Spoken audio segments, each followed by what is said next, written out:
Assalamualaikum warahmatullahi wabarakatuh.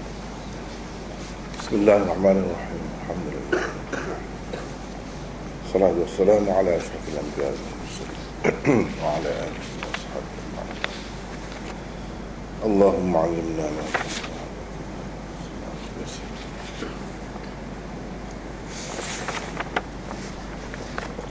Kita hari itu sempat baca sedikit, sangat sikit saja. InsyaAllah hari ini kita baca sekali lagi hadis yang keempat, bab yang keempat. Bab ma yaqul idza dakhala al-khala. Dengar? Boleh. Bab ma yaqul idza dakhala al-khala. Wa bihi qala haddathana Qutaybah wa Hannan qala haddathana Waki' an Syu'bah an Abdul Aziz bin Suhaib عن أنس بن مالك قال كان النبي صلى الله عليه وسلم إذا دخل الخلاء قال اللهم إني أعوذ بك. قال شعبة وقد قال مرة أخرى أعوذ بالله من الخبث والخبيث أو الخبث والخبائث. قال أبو عيسى في الباب عن علي وزيد بن أرقم وجابر وابن مسعود. قال أبو عيسى حديث أنس أصح شيء في هذا الباب وأحسن. وحديث زيد بن أرقم في إسناده اضطراب. روى هشام الدستوائي وسعيد بن أبي عروبة عن قتادة فقال سعيد عن القاسم بن عوف الشيباني عن زيد بن أرقم وقال هشام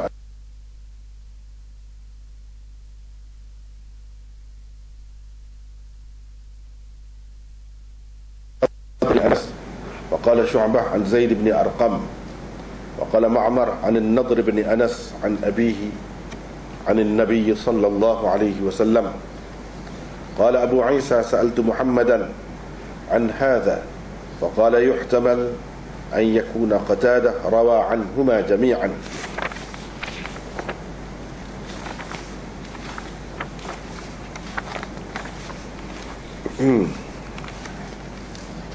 Kemudian hadis yang kelima juga di bawah bab ini pada muka surat 63.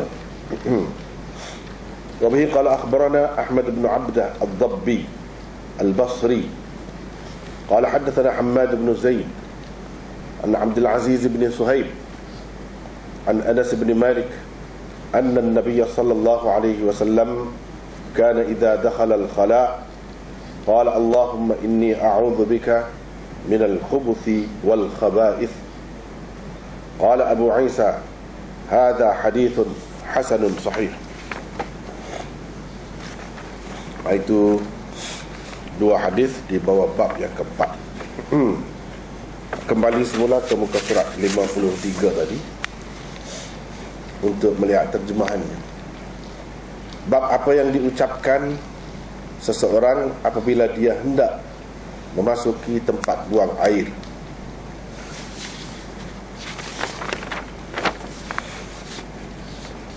Muka surat 54. Imam Tirmizi dengan sanadnya meriwayatkan daripada Anas bin Malik, katanya Nabi SAW apabila hendak memasuki khala, yakni tempat buang air, mengucapkan sebagai doa memohon perlindungan, Ya Allah, sesungguhnya aku berlindung kepadamu. Syu'bah berkata, pernah pada kali yang lain dia, yakni Abdul Aziz bin Suhaib, meriwayatkan Nabi SAW mengucapkan, aku berlindung kepada Allah daripada kekotoran dan perbuatan keji, atau daripada syaitan jantan dan syaitan betina. Abu Isa berkata, berhubung dengan bab ini ada riwayat daripada Ali, Zaid bin Arqam, Jabir dan Ibni Mas'ud.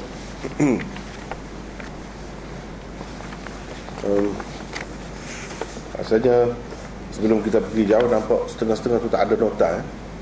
Nota ada di luar. Yang tak ada tu boleh dapatkan di luar. Senang tengok.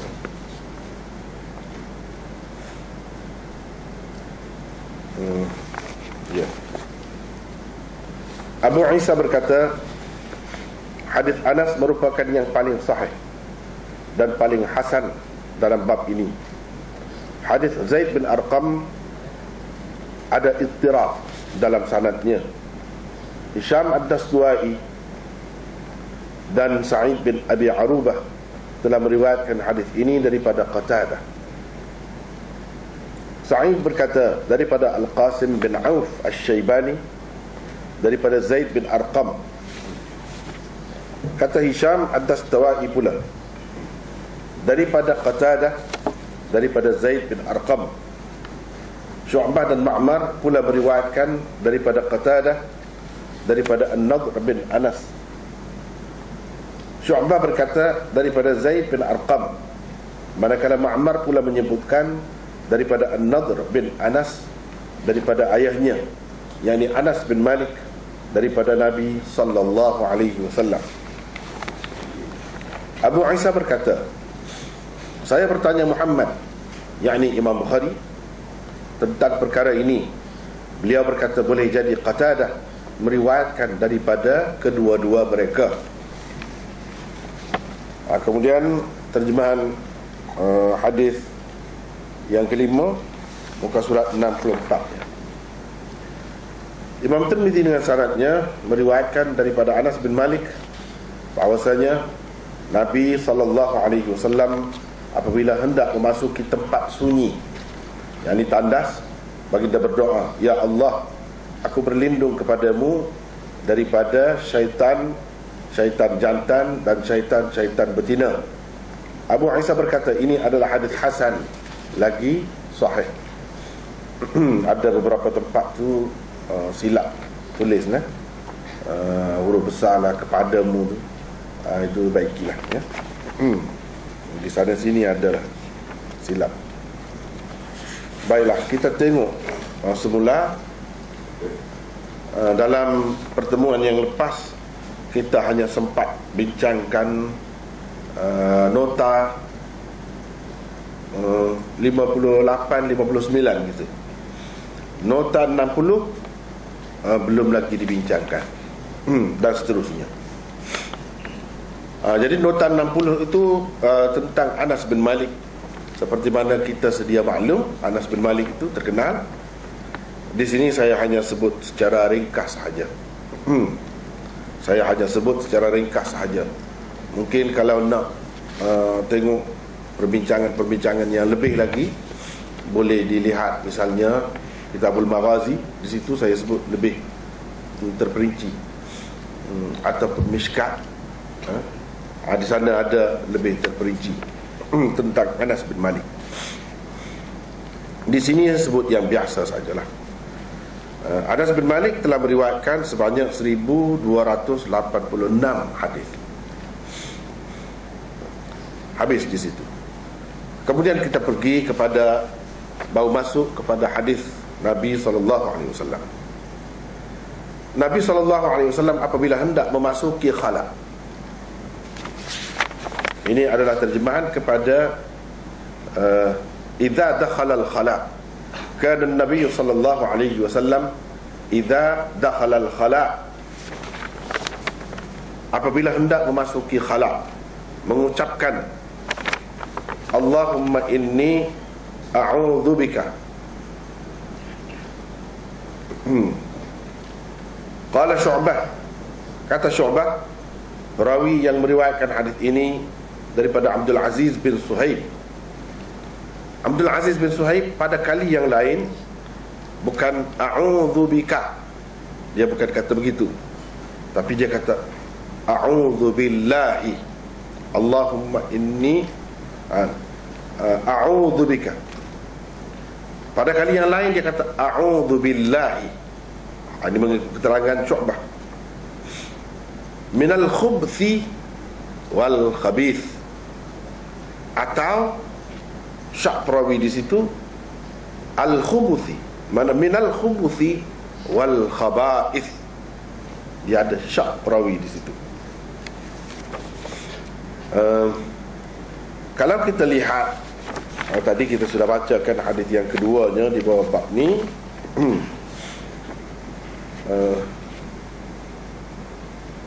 Juga daripada Abdul Aziz bin Suhaib, sila lihat muka surat 63.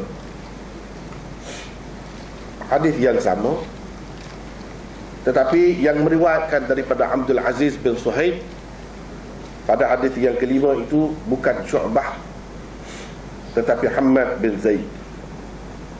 Kalau kita perhatikan riwayat ini, Hammad bin Zaid ambil daripada Abdul Aziz bin Suhaib, dia ambil daripada Anas bin Malik juga, tetapi hadisnya tidak ada syak seperti hadis yang keempat tadi. Itu akan kita bincanglah, syak tu bagaimana, macam mana berlaku, itu akan kita bincanglah. Cuma Imam Tirmizi cuba tutupkan mungkin kelemahan yang ada pada hadis yang keempat tadi dengan mengemukakan satu lagi saluran riwayat daripada Abdul Aziz bin Suhaib, iaitu yang diriwayatkan oleh Hammad bin Zaid. Dia di sini tak ada syak apa, tak ada sebut pada kali yang lain dia kata begini, tak ada. Macam mana? Sama seperti tadi juga di awalnya, idza dakhala al-khala qala Allahumma inni a'udzubika minal khubuthi wal khaba'ith. Tak ada syak-syak apa, tak ada. Itu bezanya. Dan kenapa Imam Tirmizi sebut hadis yang kelima seperti saya sebutkan tadi, iaitu untuk menutup mungkin kelemahan yang boleh mengelirukan, pembaca ataupun para pelajar. Yang mana satu ni, minal khubthi wal khabith atau minal khubuthi wal khaba'ith. Sedangkan mengikut Syu'bah itu diriwayatkan, kedua-duanya diriwayatkan oleh perawi di atasnya yang bernama Abdul Aziz bin Suhaib. Tapi kalau kita tengok riwayat yang kelima, murid Abdul Aziz bin Suhaib itu tak ada sebut kekeliruan tadi, tak ada sebut. Baiklah, kita kembali semula ke muka surat 54. Anas bin Malik meriwayatkan, katanya Nabi SAW apabila hendak memasuki khala', yakni tempat buang air, kan Nabi SAW idza dakhala al-khala'. Kalau kita belajar bahasa Arab, kita tahu dakhala itu dipanggil fi'il madhi, menunjukkan masa lepas lah. Jadi apabila hendak masuk, hendak tu tak lagi kan, nak masuk, belum lagi, kenapa dia guna fi'il madhi di sini? Itu timbul kemuskilan. Kenapa? Itulah yang perlu kita ketahui kaedahnya. Inilah yang saya tulis nota di sini, nota 61.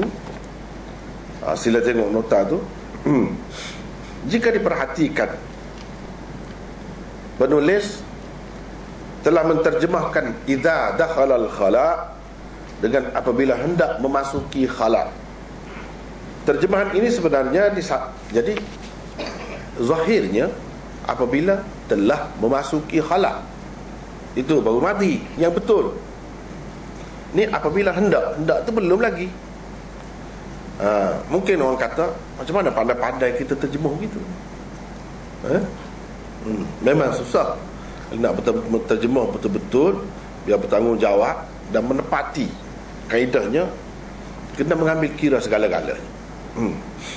Tidak semesti kalau disebut madhi kita pun akan terjemah madhi, tak mesti begitu. Satunya, asasnya berdasarkan riwayat lain. Ini kena ambil kira. Terjemahan ini sebenarnya disandarkan kepada riwayat lain yang dengan jelas menyebutkan demikian.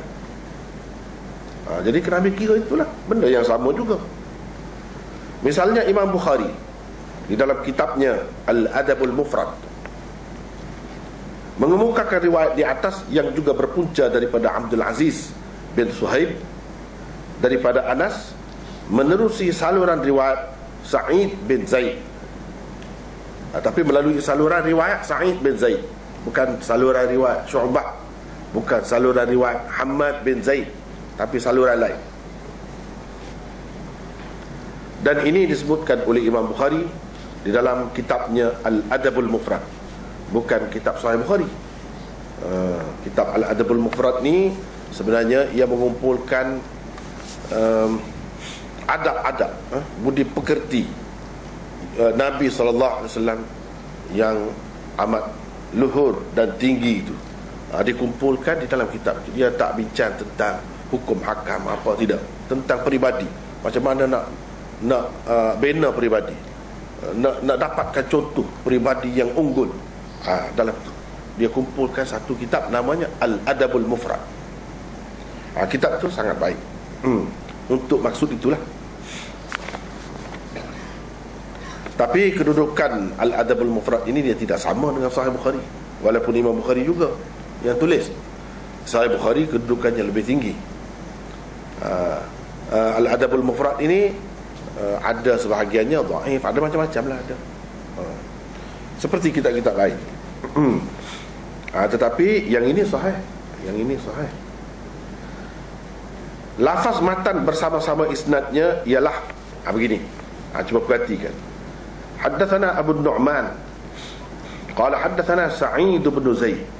Sa'id bin Zaid qala haddatsana Abdul Aziz bin Suhaib. Abdul Aziz bin Suhaib qala haddatsani Anas. Ini kemah tu kalau kita perhati. Haddatsana. Kemudian yang kedua tu pun kata haddatsana juga. Terus lagi haddatsana juga. Abdul Aziz bin Suhaib pun kata haddatsani Anas bin Malik. Kalau nak banding dengan yang ini, lebih kemah yang tadi. Sebab yang ini kalau kita perhatikan dia riwayat secara an-anas di atas itu. Daripada Waqi' an Syu'bah, an Abdul Aziz, an Anas. Dari segi kekuatannya lebih kuat yang Imam Bukhari kemukakan di dalam kitabnya Al-Adabul Mufrad itu. Sebab semuanya riwayat bitahdits. Orang panggil riwayat bitahdits. Yang ini dengan menyebutkan haddatsana begitu, lebih meyakinkan. Sebab tidak ada kemungkinan dipanggil inqita', yang terputus sanad itu. Kalau riwayat secara an-ana, dia mengisyaratkan boleh jadi memberi maksud ada putus di mana-mana bahagian sanad itu. Tapi berbeza dengan yang ini, tidak putus. Sama juga dengan hadis yang kelima yang diriwayatkan oleh Tirmizi melalui saluran riwayat Hammad bin Zaid. Cuba kita perhatikan muka surat 63. Hammad bin Zaid ambil daripada Abdul Aziz dengan an. Abdul Aziz ambil daripada Anas dengan an juga. Berbeza tu. Kepada orang yang tidak belajar, dia rasa lebih kurang. Tidak, jauh bezanya. Jadi riwayat Bukhari ini lebih kukuh. Lebih kukuh.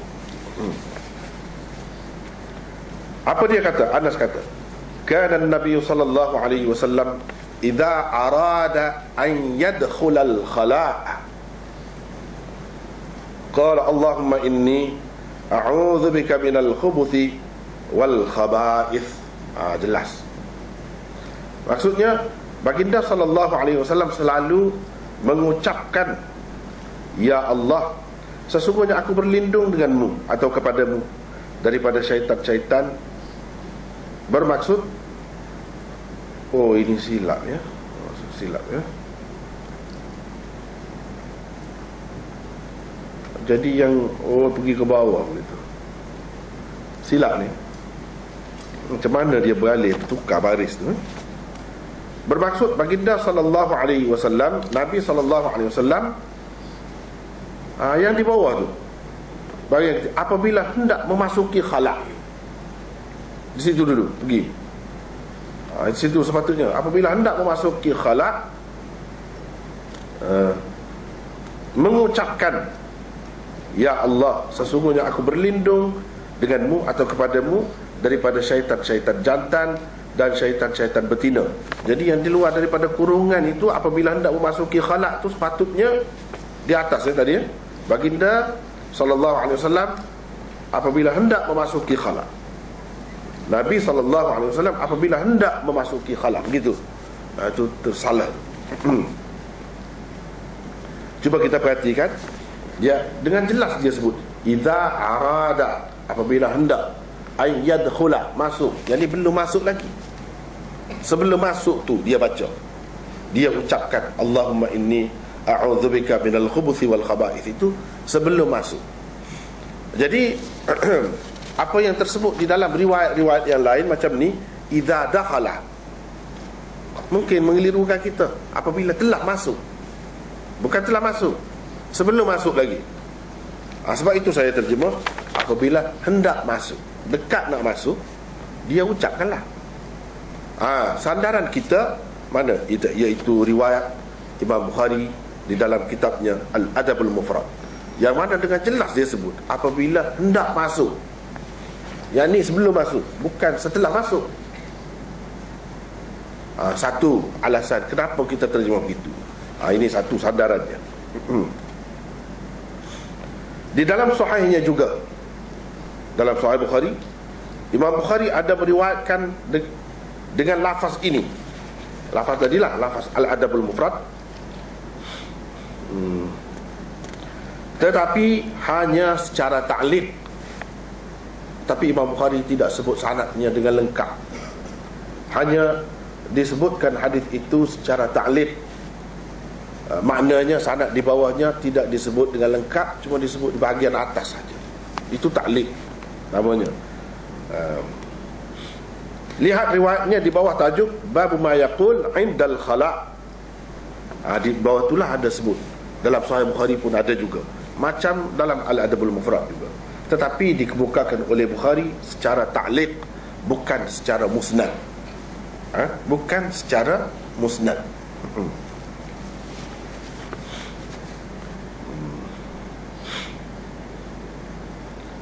Selain itu, menurut kaedah bahasa Arab, pada kebiasaannya ditakdirkan iradah, yakni pecahan lafaz iradah sebelum madkhul idza, yakni perkataan yang menyusuli perkataan idza, itu madkhul idza. Dia kalau dalam bahasa Arab ni, kalau idza ada, selepas itu ada fi'il madhi. Itu madkhul, fi'il madhi, itu madkhul idza. Mana fi'il madhi yang menyusuli idza.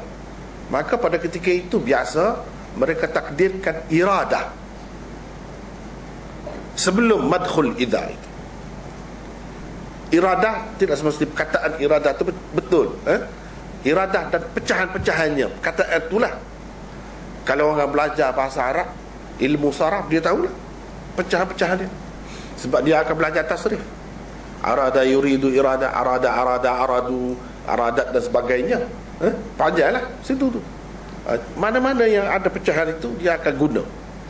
Ini mengikut kaedah bahasa Arab. Jadi walaupun perkataan yang terletak selepas idza, yang madkhul idza itu dalam bentuk madhi, dalam bentuk fi'il, perbuatan yang menunjukkan masa lepas, ia tidak menunjukkan masa lepas. Ia menunjukkan masa akan datang. Sebab dia ada takdir, ada andaian perkataan iradah sebelum itu.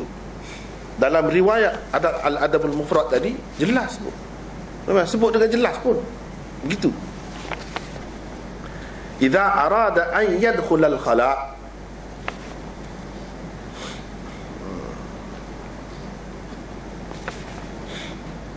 Di dalam hadis ini sebagai contohnya, idza dakhalal khala'. Jadi ada idza, selepas itu dakhala. Dakhala tu orang panggil madkhul idza, yakni perkataan yang dimasuki idza. Mana sebelum dia tu ada idza. Akan ditakdirkan dengan dia. Jadi pada hakikatnya dari segi makna dia nya begini. Idza arada dukhulal khala'. Jadi bila terjemah, bila kita takdirkan, mengandaikan adanya perkataan arada, itu pecahan iradah lah. Jadi keluarlah dalam terjemahan itu hendak tu. Sebab itulah kita terjemah apabila hendak memasuki khala'. Jadi hendak tu mari daripada mana? Mungkin orang kata mari daripada mana? Jadi sewenang-wenang kau bubuh. Tidak sewenang-wenang, ada kaedahnya. Sebab kalau guna idza selepas dia tu madkhul idza tu fi'il madhi, dia kena takdirkan, dipanggil takdirkan iradah sebelumnya. Jadi macam di sini idza dakhala al-khala, maksudnya idza arada dukhulal khala. Maknanya apabila hendak masuk ke tempat sunyi itulah. Contoh lain yang sesuai juga dikemukakan adalah seperti dua firman Allah di bawah nanti. Satunya di dalam surah Al-Maidah ayat 6, yaitu idza qumtum ila shalah faghsilu wujuhakum wa aydiyakum ila al-marafiq, dan seterusnya. Apabila idza qumtum itu fi'il madhi daripada qama. Qumtum, idza qumtum, yani madkhul idza sekarang ni fi'il madhi, qumtum. Jadi apakah maknanya Allah SWT memerintahkan kita supaya berwuduk ni selepas kita selesai bersemayam? Takkanlah macam tu. Kalau kita pakai zahir dia, apabila kamu telah selesai bersemayam, maka basuhlah muka kamu dan tangan kamu hingga ke siku. Yang ni setelah selesai bersemayam itu baru berwuduk, gitu ke? Dia akan jadi bercelaru lah. Tapi adakah dalam Islam ni bercelaru? Tak ada kan. Semua mazhab mana-mana pun kata wuduk dulu. Jadi macam mana boleh jadi faham wuduk dahulu, sedangkan dalam ayat ini dia guna fi'il madhi? Jawabnya seperti tadilah, mengikut kaedah tadi. Kaedah tu terpakai, semua mazhab pakai sama saja. Siapa pun macam tu lah pakai. Jadi idza qumtum ila shalah, qumtum. Apabila ditakdirkan ia menjadi idza aradtumul qiyama ila shalah. Idza aradtum daripada iradah itulah, pecahan iradah juga. Idza aradtumul qiyama ila shalah, apabila kamu hendak mendirikan sembahyang.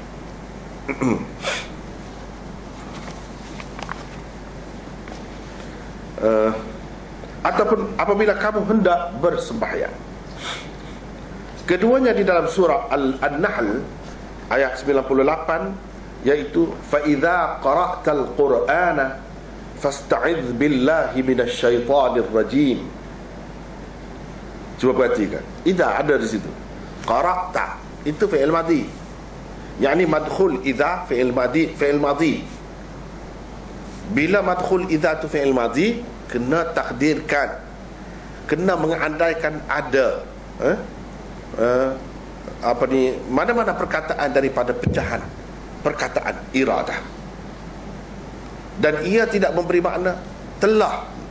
Apabila kamu telah membaca, setelah selesai baca Quran, barulah beristi'adzah akhir sekali, a'udzubillahi minasyaitonir rajim. Adakah macam tu? Tak ada orang buat kan. Kenapa? Sebab yang mengajar agama ni orang pandai-pandai, itulah jawapannya. Kalau tak pandai boleh jadi begitu. Setelah selesai Quran, baca Quran semua, barulah akhirnya a'udzubillahi minasyaitonir rajim. Dah Allah SWT kata fa idza qara'tal Quran, apabila kamu telah membaca Al-Quran, maka minta perlindunganlah kepada Allah daripada syaitan yang direjam. Setelah baca. Tapi tak ada siapa pun kata begitu kan. Yang kita belajar, yang kita terima di mana-mana pun tak ada. Padahal dalam Quran begini. Kenapa? Jawabnya kerana semua faham kaedah yang saya sebut tadi, iaitu apabila ada idza, madkhul idza tu fi'il madhi, maka kena takdirkan iradah dan pecahannya. Iradah atau pecahannya. Jadi apabila ditakdirkan ia menjadi fa idza aradta qira'atal Quran, bermaksud apabila engkau hendak membaca Al-Quran. Jadi hendak, belum lagi lah, Quran tak baca lagi, nak baca tu a'udzubillah lah dulu, bukan terus baca Quran itu. Begitu caranya. Semua macam tu. Jadi idza dakhalal khala, sebab itu kita terjemahkan apabila hendak masuk ke tempat buang air. Dari mana datangnya hendak tu? Tadilah, berdasarkan kaedah itu. Jadi ada dua alasan kita dalam menterjemahkan begitu, bukan sewena-wena. Satunya berdasarkan hadis riwayat Imam Bukhari di dalam Al-Adabul Mufrad, yang mana dengan jelas dia sebut idza arada an yadkhul al-khala. Yang kedua berdasarkan kaedah bahasa Arab yang tadi, yang saya sebutkan tadi. Pemakaian kaedah ini akan memberi arti bacaan atau doa yang tersebut di dalam hadis di atas hendaklah dilafazkan sebelum memasuki khala, yang di tempat buang air. Ini jika dipakai perkataan khala itu dengan arti sebuah binaan yang khusus. Apabila nak masuk ke dalam sebuah binaan yang khusus yang kita panggil tandas, jamban dan sebagainya itu, mana sebelum masuk. Jika ia hanya sebuah tempat yang lapang dan terbuka, maka bacaan itu perlu diucapkan ketika hendak melepaskan atau membuka pakaian yang akan mendedahkan aurat seseorang. Ketika nak buka bahagian aurat itu, baru baca. Bukan telanjang dulu baru baca. Tidak. Ketika nak buka, baca ketika itu, sebelum buka bahagian aurat.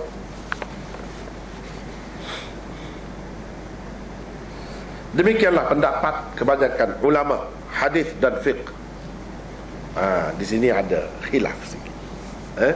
Itu mengikut kaedah umum yang biasa, yang umumnya diterima pakai oleh ulama-ulama, begitulah. Tapi Imam Malik dan An-Nakhai, yakni Ibrahim An-Nakhai, pula mempunyai pandangan yang berlainan dalam masalah ini. Jadi kalau kita belajar hadis ini kan, itu salah satu keistimewaannya. Keistimewaan orang yang belajar hadis ni, dia akan jadi fikiran dia terbuka.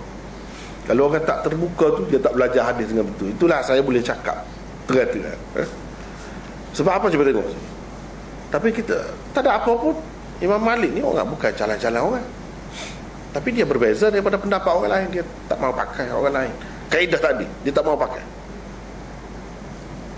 Ibrahim An-Nakhai bukan calon-calon orang, hebat itu. Jadi berbeza pendapat, pandangan itu satu perkara yang biasa. Itu satu perkembangan yang sihat dalam agama Islam. Kalau kita nak tengok umat Islam maju, kena buka fikiran. Seperti mana ketika mereka maju dahulu, dalam apa bidang pun mereka terbuka betul. Cuba tengok di sini. Padahal dia tu, Imam Malik, guru pada Imam Syafi'i, bukan sembarangan orang. Kita nak pakai, tak mau pakai pendapat sesiapa itu, kita punya pasal, tak apa. Tak ada siapa pun yang mewajibkan kita pakai yang ini, tak ada. Pilih sendiri, fikirlah. Tapi sekurang-kurangnya kalau kita belajar hadis ini, kita tahu bukan satu saja pendapat. Kalau kadang-kadang kita tahu satu pendapat, kita ingat itulah segala-galanya Islam. Padahal bukan begitu. Bukan begitu. Islam ni bukan sekadar itu hanya mazhab satu saja. Kadang-kadang kita merasa begitu. Ni kalau kita tengok terbuka kan, luas, bebas. Ikut kita lah nak pilih yang mana. Kalau kita terutamanya yang ada asas yang kukuh dari segi pendidikan agama, kita boleh menilai sebenarnya mana yang lebih kukuh.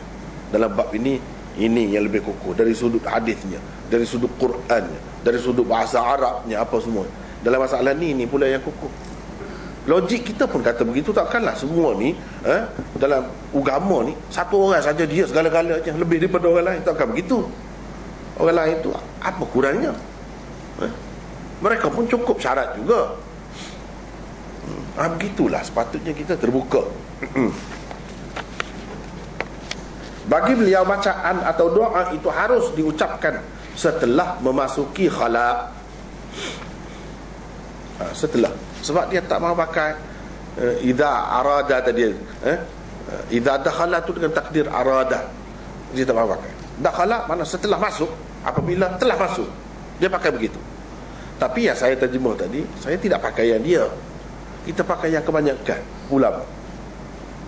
Walau bagaimanapun kita tidak meminggirkan dia, sehingga tak bagi tahu kepada orang. Kita tak mau pakai, tak apalah. Tapi dia orang besar juga. Dia tak mau pakai sebab dia ada alasan juga. Kita kata kita sudah bagi kaedah tu, kalau kita dengar kaedah dia pula, dia tengah-tengah kita pula. Itu sebab dia kata setelah masuk, dan Nabi kata setelah masuklah, bukan di luar tu. Dari satu segi kan, kalau kita tengok sekarang ni, tandas tu kan, bilik air tu bersih setengah-tengah tempat tu. Jadi buka pintu tandas itu bukan maknanya masuk ke tempat yang kotor, tidak. Jadi apa salahnya kalau baca setelah masuk tu? Bahkan najis tu tak mana perginya, berapa puluh tingkat bangunan, bila dipam tu tak mana perginya. Setengah-setengah tu lebih wangi daripada rumah biasa. Sampai begitu kemajuan manusia. Dalam keadaan itu tak boleh kau pakai yang Malik punya. Yang betul-betul naknya ketika nak duduk tu di atas mangkuk tu, nak buka kain, situ lah baca. Bukan ketika masih di luar lagi. Ada segi logiknya kan, ada kebenarannya juga. Tidak kata semuanya di luar, tidak. Bila nak buka pintu tu terus baca. Kalau tak baca, orang lain kata baca dalam hati saja. Dia kata tak payah dalam hati, dengan lidah pun boleh lagi. Itu cara terbuka tu. Apa salahnya? Sebab yang tak mahu baca tadi kotor. Dan kalau tak kotor, sekarang ni apa yang dinamakan bilik air itu, dalam tu juga bilik mandi, bersih. Dan dia ada satu mangkuk tempat buang air besar, air kecil, itu pun cukup bersih. Kalau dijaga dengan bersih, tak ada bau apa-apa pun. Jadi apa salahnya kalau nak ucapkan dengan lidah? Kenapa pula baca dengan hati? Tak perlu. Baca dengan lidah. Tidak bermakna kita menghina ataupun merendahkan bacaan tadi, ajaran Nabi SAW itu, bukan. Jangan kita anggap gitu kalau orang baca di dalam, sebab dia bukan baca tempat kotor, masih lagi bersih. Ya, kalau zaman dahulu, bahkan sekarang ni pun ada juga setengah-setengah tempat tu memang buka tu pun kotor dah. Itu lebih sesuai lah kalau kita baca di luar. Tak perlu baca di dalam lah, sebelum masuk tu lagi. Tapi kalau bersih macam tadi, sesuai pendapat Imam Malik itu juga. Kemudian dia tak mahu pakai kaedah tadi, dia bukan semena-mena, dia ada alasan dia sendiri.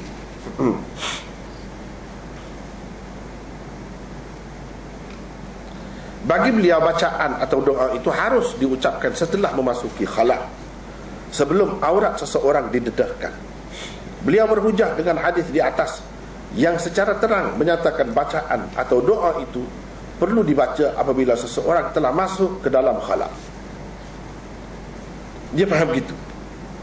Itu orang lain kata, macam mana kita, kan kita kena takdir, katakanlah macam ambil air sembahyang tadi, wuduk tadi, selepas sembahyang baru wuduk, takkan kamu faham begitu? Dia kata itu lain. Dia kata itu lain, tempat lain.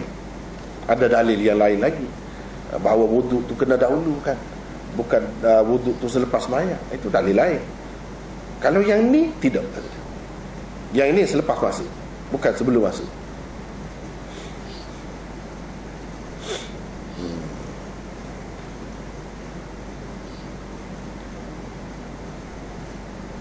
Beliau berpendapat tidak perlu ditakdirkan sesuatu sebelum madkhul idza, kerana makna hadis ini sudah jelas dan tidak memerlukan perincian dan tambahan lagi. Itu kata dia, mengikut pendapat dia. Oleh itu doa hendaklah dilafazkan setelah memasuki khala', bukan sebelumnya.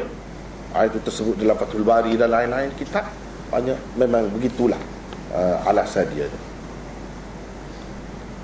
Ini pun salah dia berganjak lagi. Sepatutnya bersambunglah. Perbahasan dalam bab ini sebenarnya lebih panjang.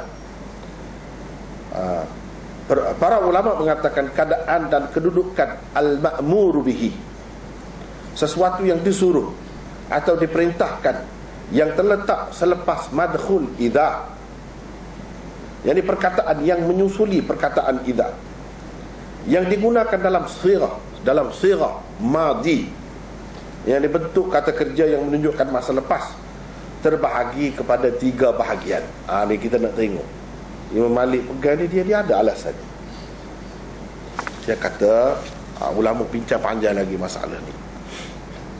Kalau ada idza, lepas tu ada ma'mur bihi, ada sesuatu yang diperintahkan, disuruh oleh Allah. Mana selepas itu ada sesuatu yang disuruh oleh Allah,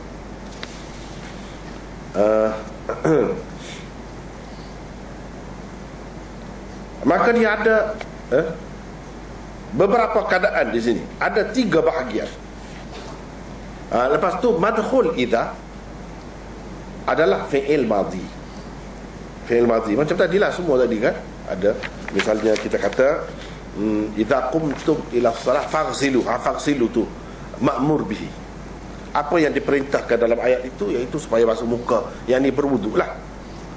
Itu ma'mur bihi.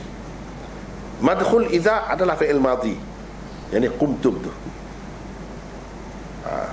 Semua sama juga dengan contoh tadi, fa idza qara'tal qur'ana fasta'id. Fasta'id itu ma'mur bihi, yang diperintah oleh Allah dalam ayat yang dimulakan dengan idza, dan madkhul idza adalah fi'il madhi.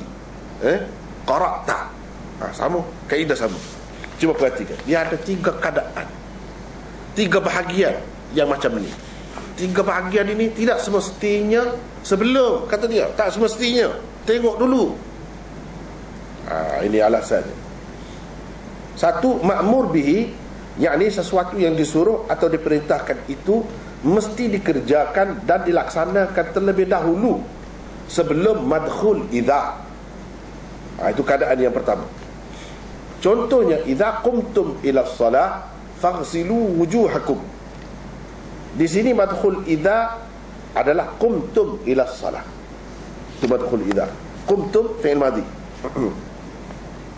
Manakala faghsilu wujuhakum adalah ma'mur bihinya, apa yang Allah perintahkan di dalam ayat itu, iaitu perintah supaya berwuduklah. Jadi wuduk tu nak buat sebelum madkhul idza kau selepas, sebelum bersemayang kau selepas. Ni ada keadaan-keadaannya ma'mur bihi itu kena buat sebelum madkhul idza. Macam di sini sebelum sembahyang, bukan selepas.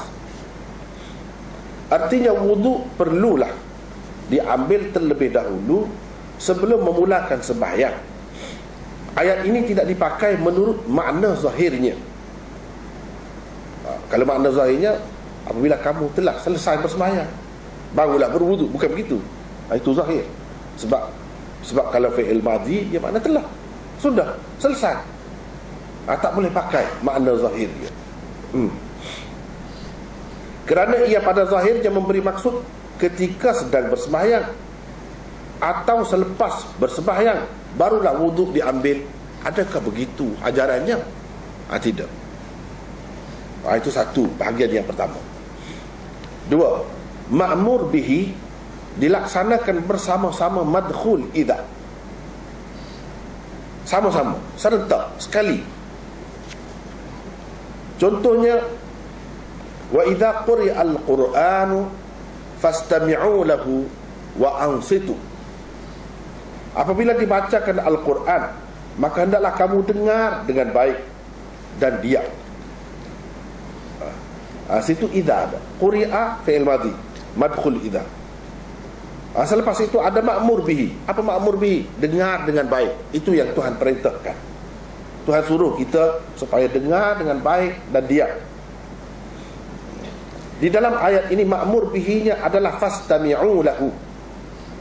Allah Subhanahu wa ta'ala memerintahkan kita supaya mendengar dengan baik dan diam bila mana Al-Quran dibacakan. Jadi serentaklah. Bila dibaca kita pun diam, kita pun dengan baiklah. Bukan dengan baik selepas dibaca. Dengar apa dah, selesai dah baca. Ketika tengah baca tu lah dengar dan diamnya.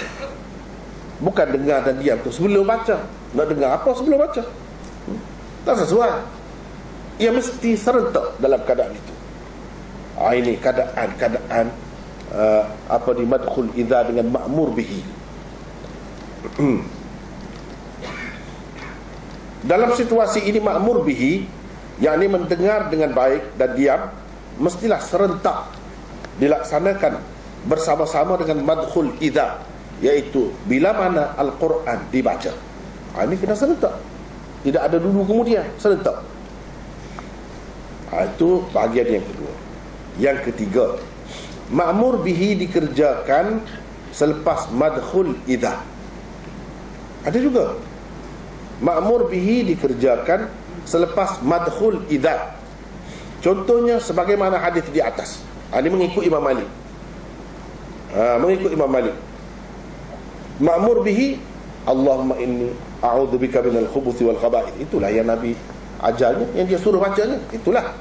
Jadi ini dibaca selepas madkhul idza. Madkhul idza tu dakhala, selepas masuk, bukan sebelum masuk. Menurut Imam Malik, dia kata yang ni masuk dalam yang ketiga. Hadis ni termasuk dalam bahagian yang ketiga, bukan bahagian yang kedua, bukan bahagian yang pertama. Tidak. Tengok cara dia menilai kaedah tu. Barulah kita tahu, dengan kita belajar begini, barulah kita tahu menilai seseorang mujtahid itu, seseorang ulama, seseorang yang baru kita tahu menilai. Betapa susah, betapa telitinya mereka ini. Bukan main-main, bukan mudah-mudah saja buat kerja tu, tidak. Dia buat kerja tu penuh tanggungjawab, dengan cukup segala peralatannya. Begitu kerja mereka. Sebab itu dia kokoh, dia boleh bertahan lama. Buku dia tu 1000 tahun lebih pun pakai lagi, berkat. Sebab dia buat kerja tu dengan jiwa raga dia, sepenuh perasaan. Bukan main-main, nak cari duit ke nak apa, bukan. Dengan penuh rasa tanggungjawab. Dia akan disoal oleh Allah. Bukan main-main. Ini amanah agama yang perlu aku sampaikan kepada orang ramai. Begitu cara mereka. Cuba tengok.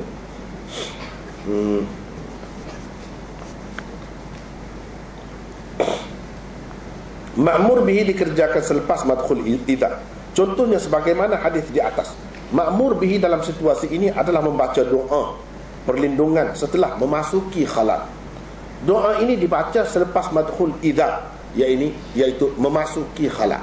Itu madkhul idza, dakhala, masuk. Menurut Imam Malik, keadaan ketiga inilah yang paling sesuai dengan hadis baginda sallallahu alaihi wasallam, idza dakhala al-khala qala Allahumma inni a'udzubika. Ini yang paling sesuai, kata dia. Nabi sallallahu alaihi wasallam apabila memasuki khala, tempat buang air, mengucapkan ini sebagai doa memohon perlindungan, ya Allah, sesungguhnya aku berlindung kepadamu. Alasan Imam Malik dalam masalah ini, apa alasan dia lagi selain daripada kaedah tu? Kalau kamu kata mesti dahulu, tak mesti. Tengok tadi ada tiga keadaan, tak mesti kaedah tu. Satu.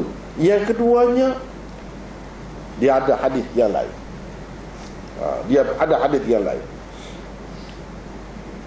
Iaitu dalam masalah ini ialah Nabi SAW itu sentiasa mengingati Allah dengan menyebut namanya dalam setiap keadaan dan ketika. Hadisnya berbunyi, kana yadhkurullaha ala kulli ahyanihi. Jadi Nabi SAW itu sentiasa mengingati Allah, sentiasa menyebut nama Allah. Ingat dalam bentuk yang lebih nyata ialah apabila disebut. Ada juga orang ingat. Zakara yadhkuru, bahasa Arab ni satu dengan makna ingat, satu dengan makna sebut, satu lagi dengan makna kedua-duanya sekali. Ada orang sebut kan, dia tak ingat pun, sebut saja. Ada orang ingat, dia tak sebut. Dia tak sebut tapi dia ingat. Ada orang yang di samping dia sebut tu, dia juga ingat. Itu keadaannya. Bagi Imam Malik, Nabi SAW ni kalau dia sebut, dia tidak sebut saja, dia tidak ingat saja, dia akan serentak. Begitu kata dia. Jadi kira-kiranya apabila masuk dalam tu pun, masuk dalam tadas tu, bilik air pun dia baca jugalah. Sebab dalam semua keadaan ni, itu satu keadaan juga. Itu kata dia. Walaupun kita kata tak sesuai lah tempat tu. Banyak perkara lagi kita fikir setakat tu je, setakat yang kita nampak selapis tu. Mereka ulama-ulama besar ni dia pergi jauh lagi, jauh lagi. Kita kata dalam keadaan ni tak boleh, tak sesuai baca, setakat tu. Dia kata ada lagi sesuai lagi.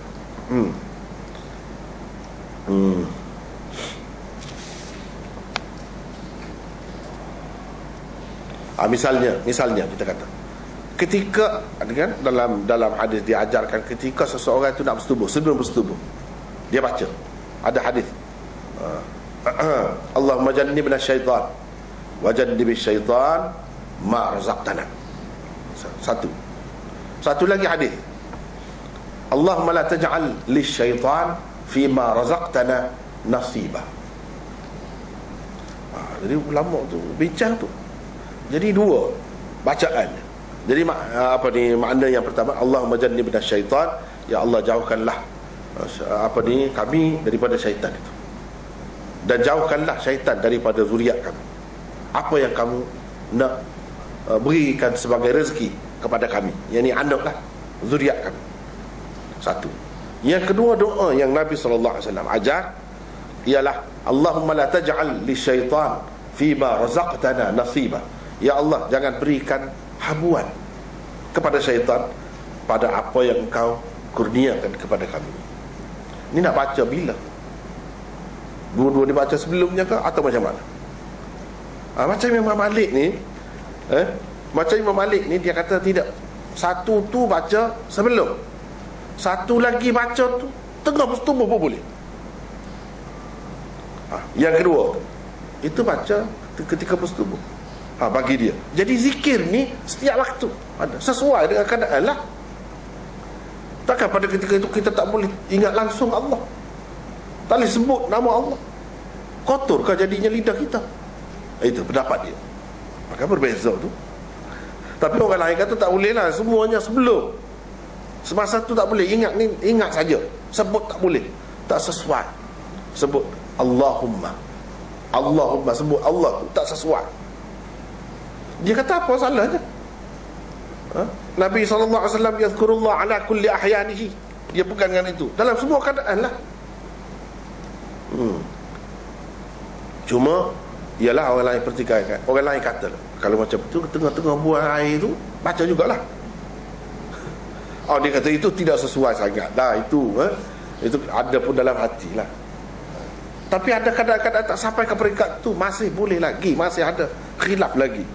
Walaupun ada yang kata tak boleh di sini, ada yang kata masih boleh lagi. Tapi boleh dikatakan tak ada yang berpendapat ketika tengah buang air itu ada baca sesuatu lagi. Tak ada. Tapi kalau ketika tengah bersetubuh ada. Itu pun kalau nak kira ketika berhadas juga tu. Ketika berhadas juga, dalam keadaan kotor juga kira-kiranya. Kira-kiranya malaikat tak ada bersama lah dalam keadaan itu.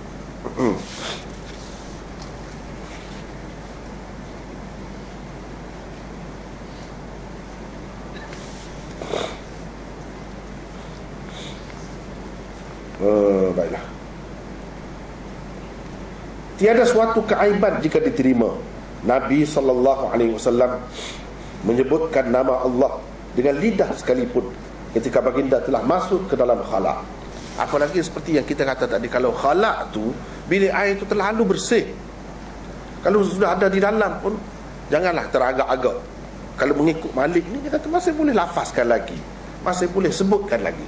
Sebab kita sebut ni lain, dia lebih lagi daripada ingat saja tu, lebih lagi apabila sebut tu. Sebagaimana kalau syaitan ni kan sebut tu, dia dengar. Kalau yang dalam hati ni tak dengar, dia tak dengar. Jadi keadaannya berbeza. Jadi kita nak berlindung kepada Allah daripada syaitan ni dengan sebutlah. Itulah yang paling berkesan. Apabila masuk ke dalam, katakanlah sekarang ni kita tu lupa nak baca di luar, bila masuk di dalam tu macam mana nak buat? Nak sebut kau nak ingat dalam hati saja. Kalau pakai yang Malik ni punya ni, Ibrahim Nakhai ni, selepas masuk pun boleh lagi, selagi tidak buang air, selagi tidak buka aurat. Bagi dia lah. Kita tak mahu terima, tak apa. terbuka. Tetapi dia sudah bagi kaedah dia, cara dia pandai itu. Cara dia pandai berbeza daripada orang lain. Selain itu, di dalam Al-Quran juga terdapat penggunaan ma'mur bihi yang dikerjakan selepas madkhul idza. Tidak semestinya ma'mur bihi itu dikerjakan sebelum madkhul idza. Ada kalanya dalam Quran sendiri ada dikerjakan selepas madkhul idza. Antara contohnya ialah firman Allah berikut, wa idza halaltum fastadu. Idza madkhul idza, halaltum itu fi'il madhi. Mana ma'mur bihinya? Fastadu, itu ma'mur bihi, yang diperintah oleh Allah. Bermaksud, dan apabila kamu telah menyelesaikan ibadat haji, kamu sudah bertahallul, buka ihram, maka bolehlah berburu. Maka berburulah. Jadi berburulah itu sebelum buka ke selepas? Selepas kan? Jadi ma'mur bihi ini selepas madkhul idza. Tengok, ada dalam Quran. Jadi kalau kamu nak buat kaedah ni untuk semua, tak boleh, kata dia.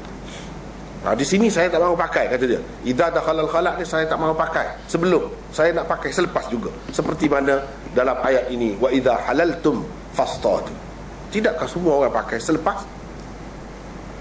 Boleh berburu, keharusan berburu tu selepas, bukan sebelum. Sebelum memang tak boleh kalau dalam keadaan ihram. Itu alasan dia. Tengok. Sebab itu kalau kita tak dengar lagi, kita mungkin kata macam-macam, tapi bila kita dengar baru kita tahu. Oh, begitu cara dia. Kalau kamu boleh bawa ayat Quran, dia pun boleh bawa ayat Quran juga. Sama alimnya. Sama alim.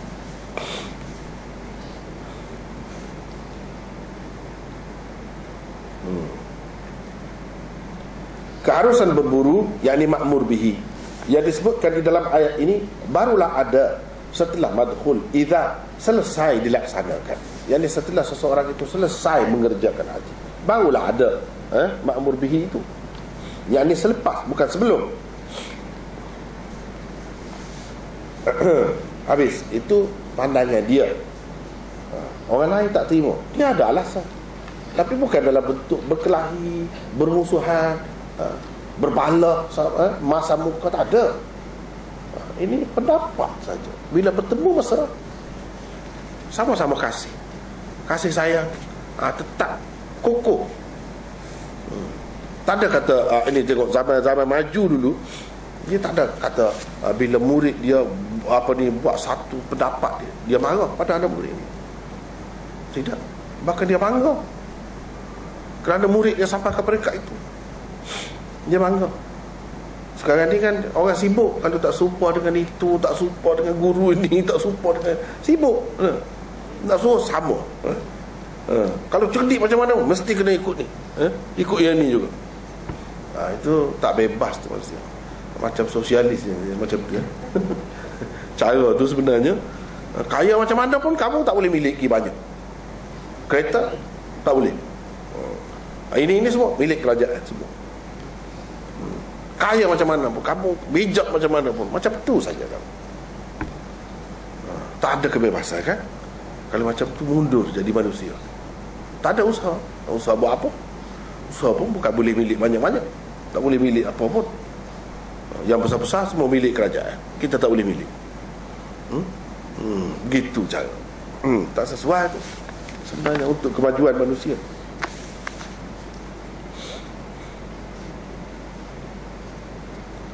Baik, jumhur ulama menolak hujah Malik itu dengan 5 alasan.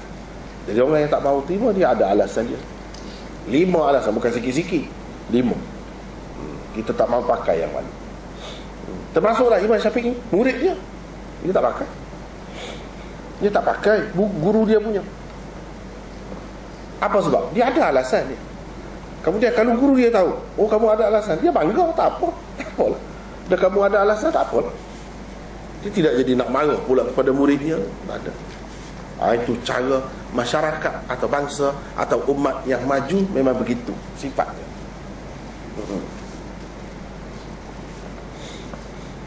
Satu, jika ia dipakai menurut zahirnya, Nescaya haruslah juga doa itu dibaca setelah seseorang menanggalkan pakaiannya untuk membuang air.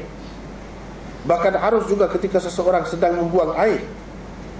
Dah kata Nabi SAW ingat kepada Allah, sebut Allah dalam semua keadaan. Jadi semua keadaan itu boleh semualah. Bukan setelah masuk ke dalam bilik air saja. Setelah semua, dalam semua keadaan kan. Bolehlah kalau macam tu. Kenyataan ini tentunya tidak diterima oleh Malik sendiri. Maka jelaslah ia tidak harus dipakai menurut zahirnya.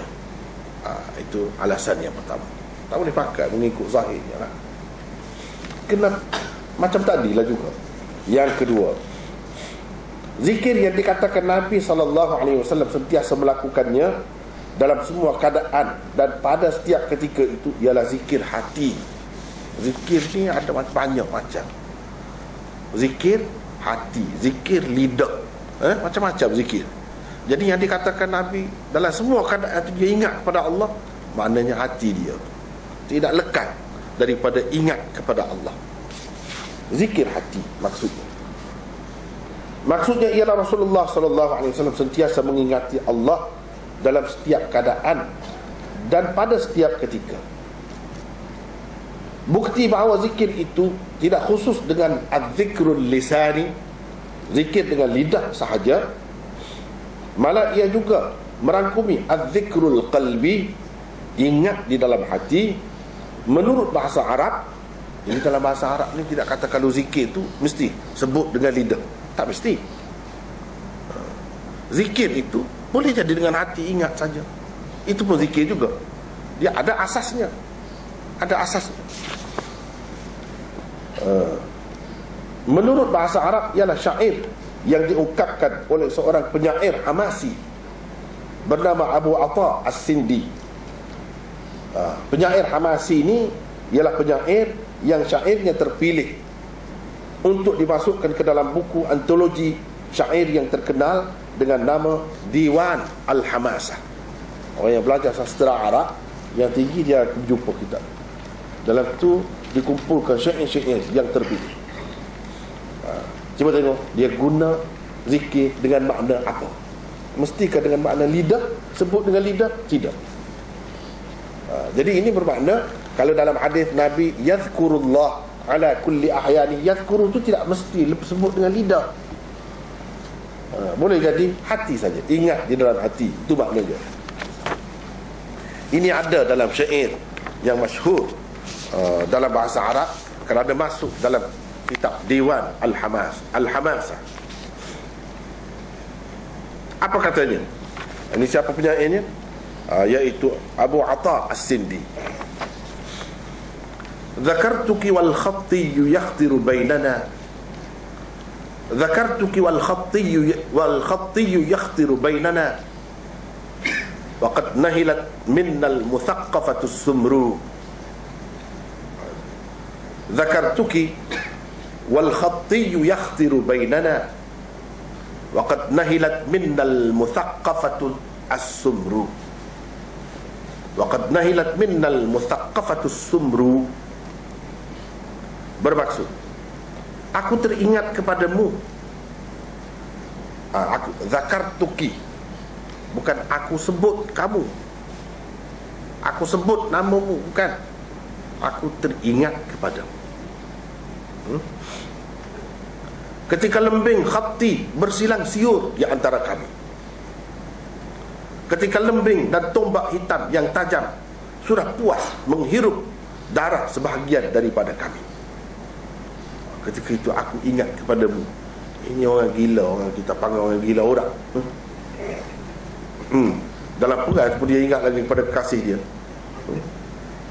Dalam perang tu pun dia ingat lagi ketika lembing-lembing pedang bersilang siur tu, dia aku teringat lagi kepadamu pada ketika itu. Dia tak kira dari segi isi, dia kira itu bahasa dia.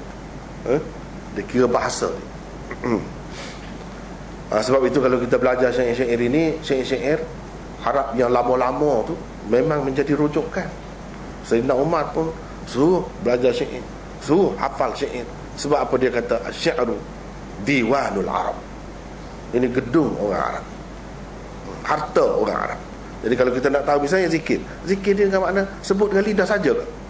Tidak, ada juga maknanya ingat dengan hati. Mana dalil? Ni. Mana dalil? Ni salah satunya. Ada, jadi boleh kita buat dalil. Tetapi yang boleh buat dalil ni penyair-penyair lama. Penyair-penyair lama. Itu yang boleh kita buat dalil. Adapun kalau penyair-penyair Arab baru, bahasa orang Arab baru, tak boleh buat dalil dalam bahasa Arab. Dia kena, orang panggil Al-Arabul Arba. Itu yang boleh. Adapun yang bahasa biasa-biasa ni, dia sudah bergaul, bercampur dengan orang luar, dia rosak dah bahasa dia, tidak tulen Arabnya. Jadi yang lama tu yang boleh kita buat sebagai hujah. Yang kita panggil syair-syair yang klasik lah, klasik.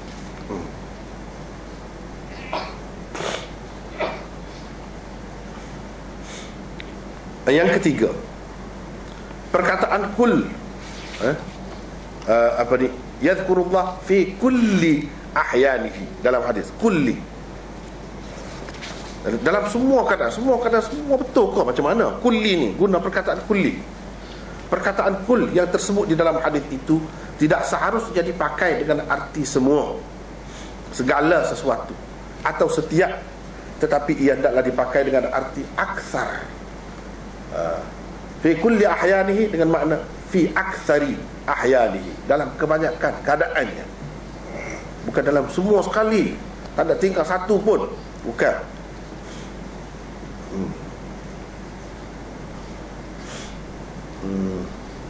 Perkataan kul seringkali dipakai dengan arti ini, baik di dalam Al-Quran atau Al-Hadis. Jadi kul dengan arti aksar, bukan sahaja ada dalam Quran, dalam hadis pun ada, dalam Quran banyak. Kul tidak dengan makna semua sekali, tak ada kecuali. Tidak. Antara contohnya di dalam Al-Quran ialah firman Allah berikut, inni wajadtu imra'atan tamlikuhum wa utiyat min kulli syai' wa laha 'arsyun 'azim. Wa utiyat min kulli syai', kulli di situ. Apakah makna semua sekali? Tidak. Tengok contoh dalam Quran, tapi dia pakai kulli. Begitu juga dalam hadis itu, yadhkurullah fi kulli ahyanihi, bukan makna dalam semua keadaan. Ada keadaan-keadaan tertentu. Keadaan-keadaan tertentu tu semua sekali memanglah. Maksudnya, sesungguhnya aku dapati seorang wanita, yakni Ratu Balqis, memerintah mereka, dan dia telah dianugerahi segala sesuatu. Kalau mengikut zahirnya, kulli syai' itu segala sesuatu, tapi maksudnya kebanyakan benda yang diperlukan, bukan segala-galanya. Mana ada diberikan kepada seorang manusia tu segala-galanya? Mudah saja kita saja. Kereta dia ada kereta. Orang biasa ada kereta sekarang. Dia tak ada lagi kereta masa tu. Jadi apa? Min kulli syai'. Jadi tentu tak boleh nak kata diberikan kepada dia tu, walaupun dia hebat macam mana pun, raja pun, tak ada semua segala-galanya. Serta mempunyai singgahsana yang besar. Itu yang ketiga. Yang keempat, Syah Waliullah dan Anwar Shah Al-Kashmiri berpendapat, apa yang dimaksudkan dengan baginda sallallahu alaihi wasallam berzikir dalam semua keadaan dan pada setiap ketika itu ialah al-adhkar wal ad'iyatul mutawaridah. Itu istilah zikir-zikir dan doa-doa al-mutawaridah, yaitu zikir-zikir dan doa-doa sempena keadaan-keadaan atau peristiwa-peristiwa tertentu. Yang itu yang dia tidak tinggal. Dia selalu zikir, dia tak tinggal. Kalau nak naik kenderaan, ada subhanalladzi sakhkhara lana hadza, misalnya, itu zikirnya. Kalau ketika nak ni, ini itu mutawaridah, tempat-tempat tertentu, keadaan-keadaan tertentu, sempena peristiwa ataupun keadaan-keadaan tertentu, itu dipanggil al-mutawaridah. Itu semua ada. Maksud Nabi ingat dalam semua keadaan itu ada. Setiap keadaan, menilik cermin, tengok cermin, ada doa. Pakai baju, ada doanya, atau zikirnya. Setiap keadaan itu. Nak masuk masjid, ada. Nak keluar masjid, ada. Nak masuk pasar, ada. Jadi semua ada. Itu maksudnya, yang Nabi dalam segala keadaan itu dia berzikir kepada Allah. Mana ada zikirnya yang khusus dalam keadaan itu. Bukan maksudnya ketika duduk buang air pun dia berzikir juga. Tidak begitu.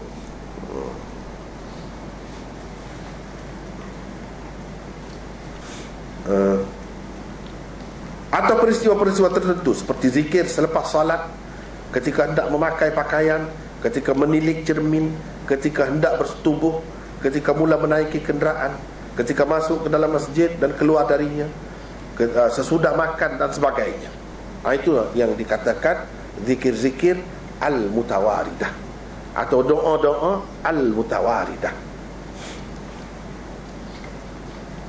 Pada ketika-ketika itu dan dalam keadaan-keadaan tersebut, bukankah ada doa-doa dan zikir-zikir tertentu yang bukan sahaja diamalkan oleh Rasulullah sallallahu alaihi wasallam sendiri, malah baginda mengajarkannya juga kepada umat supaya diamal oleh mereka.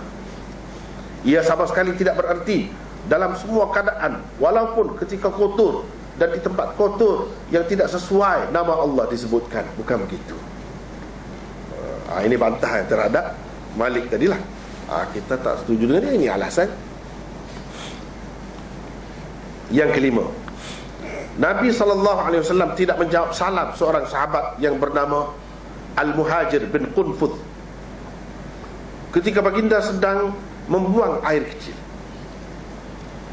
Kenapa? Kalau kita tanya, kenapa? Dah kalau Nabi SAW zikir dalam semua keadaan dia sebut dengan lidah dia, kenapa dia tak jawab salam ketika dia tengah buang air kecil? Ini menunjukkan tidak, bukan semua keadaan itu maksudnya betul-betul semua keadaan, tidak. Semua keadaan itu keadaan-keadaan tadi maksudnya, yang ada doa-doa khusus itu dia tak tinggal. Setelah bersuci, dia tak sempat nak ambil air sembahyang pun. Selepas buang air itu, sahabat tu dah pergi jauh dah. Tapi dia tak jawab lagi, cepat-cepat dia pergi tayamum di dinding. Lalu dia jawab salah. Kalau ambil air sembahyang, kalau berwuduk tak sempat, orang tu hilang pergi. Jadi dia nak jawab, dia dalam keadaan suci juga. Maknanya ada keadaan-keadaan tertentu tidak sesuai disebut nama Allah. Walaupun ingat lain, itu lain. Ingat kepada Allah sentiasa, itu lain. Sebut nama Allah, lain.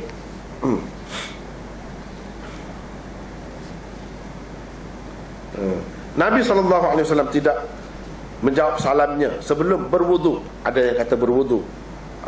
Maknanya kita boleh terima riwayat ini. Ada beberapa, sebab beberapa kali berlaku. Ada yang kata dia bertayamum, tak apalah. Maknanya dia menyucikan dirinya tu dahulu. Begitu maksudnya. Setelah berwudu, baginda sallallahu alaihi wasallam memohon maaf kepadanya seraya berkata, sebenarnya aku tidak suka menyebut Allah, yakni nama Allah, kecuali dalam keadaan suci. Itu dia jelas sebut. Apa makna semua ni? Kalau kita kata kita pakai umum hadis tadi, apa makna semuanya? Dia kata begini. Hadis ini menunjukkan bukan lafaz Allah sahaja tidak disukai Rasulullah sallallahu alaihi wasallam menyebutnya ketika berada dalam keadaan kotor, malah ia merangkumi nama-nama Allah yang lain-lain juga. Sebab Assalamualaikum, Waalaikumsalam, Assalam itu kan nama Allah juga. Jadi dia nak jawab salam mesti dia sebut Assalam tu, Waalaikumsalam. Jadi bila begitu sebut nama Allah, dia tak mahu sebut, padahal bukan Allah. Jadi nama Allah yang tidak disukai disebut itu dalam keadaan kotor, bukan Allah sahaja. Buktinya ini. Sebab di sini tak, dalam salam tak ada sebut Allah. Assalamualaikum. Jawab pun Waalaikumsalam. Tak ada Allah. Itu pun Nabi tak mahu. menunjukkan bukan semua keadaan.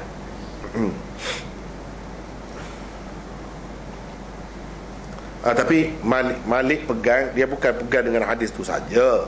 Dia sekadar kata kalau masuk dalam bilik air, masuk dalam bilik air dah, terutama kalau yang bersih, masih boleh baca. Dia tidak kata ketika buka dedah aurat itu baca, atau ketika sedang buang air besar atau air kecil itu baca. Dia tak kata begitu. Dia tak ajar pun begitu. Jadi sekadar tadilah. Dia ni kalau kita macam kritik dia melarat jauh. Bukan dia kata dalam semua keadaan tu boleh. Dia pun tahu juga hadis ni.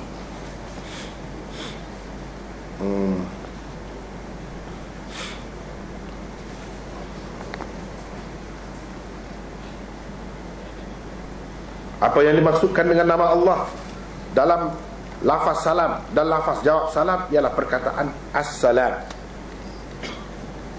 Lihat misalnya hadis berikut. Anil Muhajir bin Qunfuth annahu atan Nabi sallallahu alaihi wasallam wa huwa yabul fasallama alaihi falam yurd alaihi hatta tawadda thumma i'tadhara ilaihi faqala inni karihtu an adhkura Allah azza wa jalla illa ala tuhrin aw qala ala taharatin. Bermaksud Al-Muhajir bin Qunfuth pernah memberi salam kepada Nabi sallallahu alaihi wasallam ketika baginda sedang membuang air kecil. Nabi sallallahu alaihi wasallam tidak menjawab salamnya sebelum berwudu. Setelah berwudu, baginda sallallahu alaihi wasallam memohon maaf kepadanya.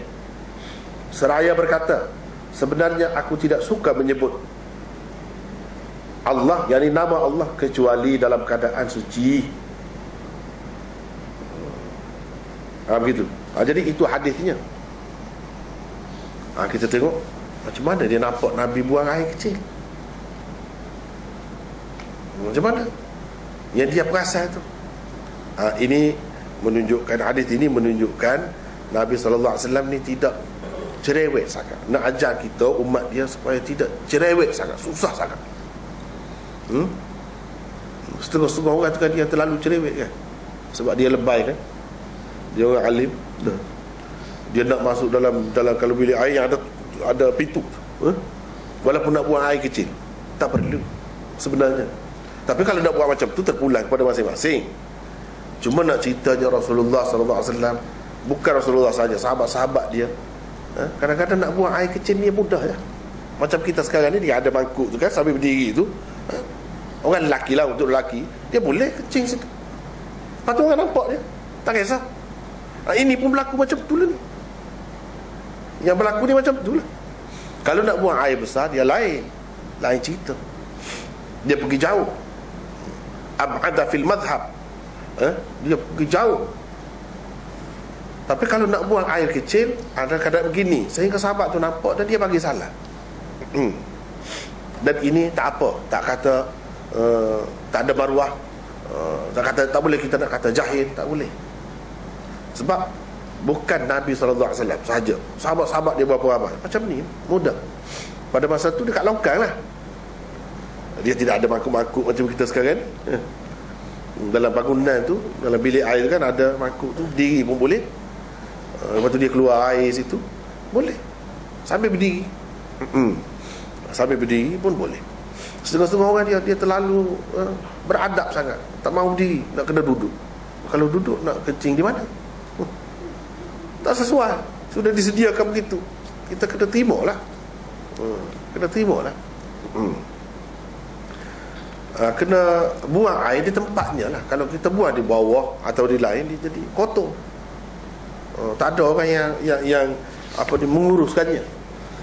Jadi di tempat itu lagilah boleh.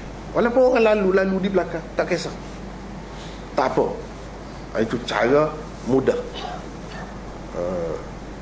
Kalau kita susah-susah sangat pun susah juga nak hidup. Terutama tempat ramai, kita duduk tunggu yang ada satu, dua saja, yang ada pintu tu, sakit perut lah macam tu. Sama juga setengah-setengah tu, kalau nak minum air dia mesti kena duduk dulu. Saya kerusi kat atas, duduk di bawah dulu. Tak perlu. Kalau kita tengok Rasulullah SAW dan sahabat dia boleh sesuaikan dengan keadaan. Kalau pergi ke mana-mana bukan semua ada kerusi. Sambil berdiri pun apa salahnya? Bukan jadi kebiasaan. Bukan buat kebiasaan. Tak apa. Bahkan ada sahabat-sahabat minum air sambil berdiri pun ada. Tak apa benda tu. Tidak ada apa-apa mudarat. Itulah cara yang mudah. Bukan semua tempat, setengah-setengah tu dia sewa apa ni kita kata satu bahagian tu saja. Dia tak ada kerusi pun, tempat duduk pun tak ada dia. Jadi kita nak minum apa dengan dia, pandai-pandai lah. Nak duduk mana, takkan nak bersila tu. Jadi sambil berdiri pun boleh.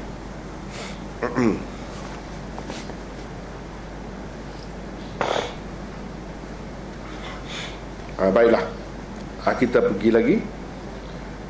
Sebabnya Rasulullah SAW sendiri membaca doa perlindungan dan mengajarkan umatnya juga membaca doa itu sebelum masuk ke tempat membuang air, dapat anda lihat dalam sabda-sabda baginda yang lain, antaranya di dalam dua hadis berikut. Apa sebab? Yang suruh sangat baca, dia pun tak tinggal, baca selalu bila nak masuk tu. Apa sebab? Jadi sebab dia tu pun, hikmat dia tu pun dapat kita tahu daripada hadis juga. Pendeknya kalau kita belajar hadis ini, kalau lengkap betul lah, daripada awal sampai akhir, seluruh kehidupan kita terjawab. Persoalan dalam sepanjang kehidupan kita ni terjawab. Sebab dia semua ada. Kalau kita baca Quran kan, sebab dia membincangkan yang usul, yang dasar-dasar, prinsip-prinsip. Dia tak ada perincian yang kecil-kecil macam ni. Kencing macam mana, makan macam mana, tidur macam mana. Tak ada. Tapi kalau dalam hadis semua ada panduan. Bahkan dia cerita pula sebabnya. Antara sebabnya, satu, Zaid bin Arqam meriwayatkan katanya, qala Rasulullah sallallahu alaihi wasallam, inna hadhihi al-hushush muhtadaratun, fa idza dakhala ahadukum al-khala' falyaqul Allahumma inni a'udzu bika min al-khubuthi wal khaba'ith. Bermaksud Rasulullah SAW bersabda, sesungguhnya tandas-tandas itu adalah tempat-tempat yang dihadiri. Tempat-tempat yang dihadiri, maksudnya apa? Dihadiri jin dan syaitan. Ada tuan dia, ada makhluk-makhluk yang sesuai dengannya, kita kata habitat dia lah. Oleh itu apabila seseorang daripada kamu hendak memasuki tempat membuang air, ia hendaklah mengucapkan, ya Allah, aku berlindung denganmu atau kepadamu daripada syaitan-syaitan jantan dan syaitan-syaitan betina. Jadi rupanya puak-puak tu ada. Puak-puak tu ada. Kalau jin Islam apa, dia tak suka juga tempat tu. Yang suka ni yang jahat-jahat, syaitan atau jin kafir. Dia sukalah tempat tu, sesuai lah.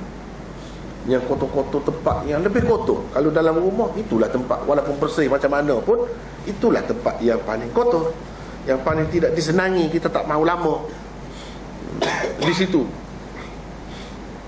Tapi mereka ini suka tempat tu, suka sangat tempat tu. Jadi hadis itu macam-macam riwayat tu saya sebutkan di situ. Satu. Yang kedua, Ali bin Abi Talib meriwayatkan bahawa Rasulullah sallallahu alaihi wasallam bersabda, "Satru ma baina a'yunil jin wa 'aurati bani Adam idza dakhala ahaduhum al-khala' an yaqul bismillah." Bermaksud pelindung di antara penglihatan jin dan aurat anak Adam, yang di manusia, apabila ia memasuki tempat qada hajat, ialah ucapan bismillah. Bismillah saja. Ada juga bismillah. Kemudian baca tadi, Allahumma inni a'udzubika tadi, baca itu. Meskipun hadis Ali ini dikatakan dhaif oleh Tirmizi. Nanti kita akan jumpa sana, insya-Allah akan dibincang pula kedudukannya.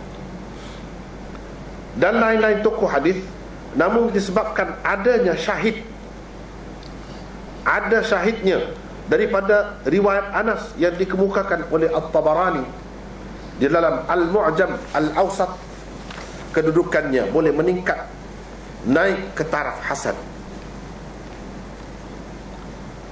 Hasan lah, kita kata hasan li ghairi.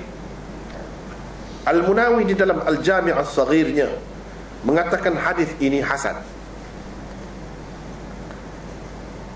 Hafiz Mughlatai lebih cenderung mengatakan hadis ini sahih. Syekh Nasiruddin Al-Albani pula di dalam kebanyakan kitab-kitab takhrij hadisnya dengan tegas mengatakan hadis ini sahih. Tetapi di dalam kitab takhrij hadis Mishkat pula, beliau menghukum hadis ini dengan sahih li ghairi. Ini Albani. Pada pandangan penulis, hadis ini paling tinggi pun hanyalah bertaraf sahih li ghairi atau hasan sahaja, paling tinggi pun. Perbincangan lebih terperinci tentangnya akan datang nanti, insya-Allah, di bawah bab ma dzukira min at-tasmiyah 'inda dukhulil khala'. Bab membaca bismillah ketika hendak masuk tandas. Jadi itu kedudukannya. Rupanya Nabi SAW kata sebab ada mereka itu. Mereka itu ganggulah dia, sukalah. Suka.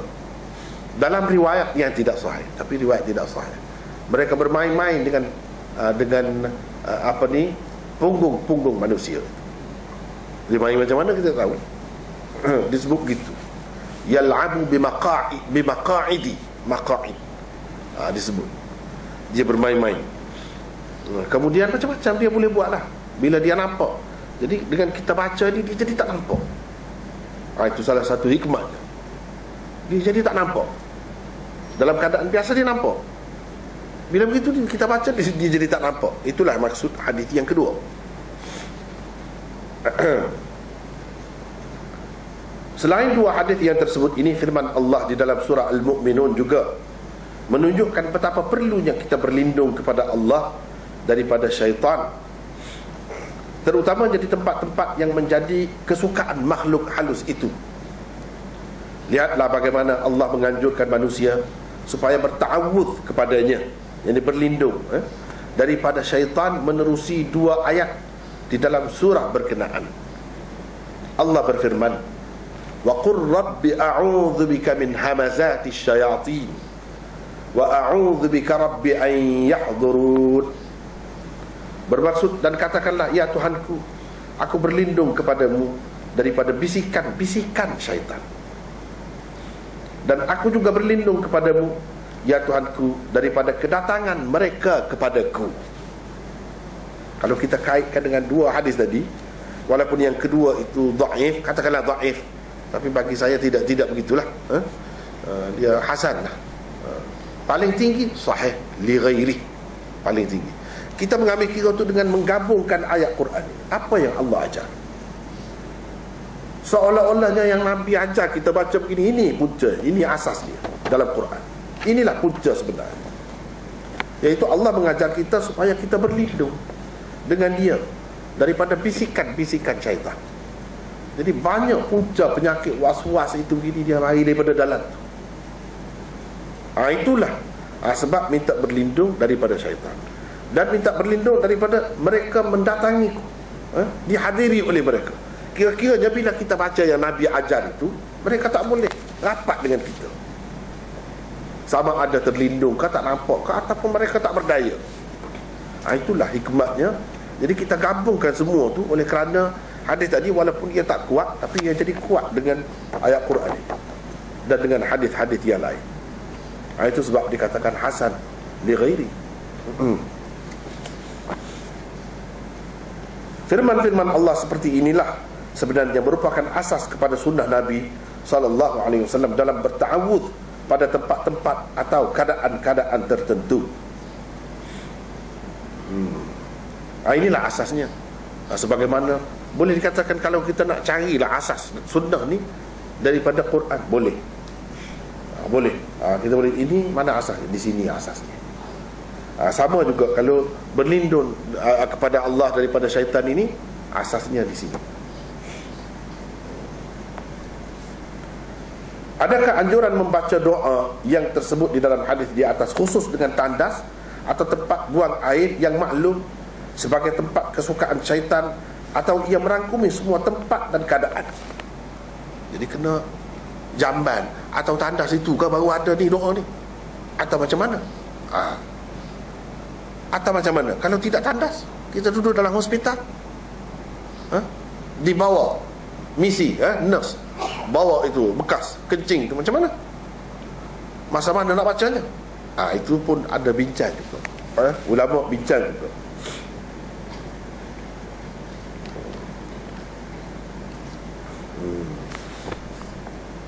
Seperti ketika hendak membuang air kecil di dalam bekas air kencing atau botol dan sebagainya. Jadi kalau nak buang di dalam bekas-bekas macam tu, ketika mana nak baca? Kata Hafiz Ibn Hajar, pendapat yang asah, yang ini lebih sahih, ialah ia merangkumi semua tempat dan keadaan. Tidak kata khusus dengan tandas saja nak baca tadi tu. Semua keadaan, asalkan kita nak buang air, buang air kecil ke atau air besar, sunnah ini tetap berlaku. Kita kena pakai.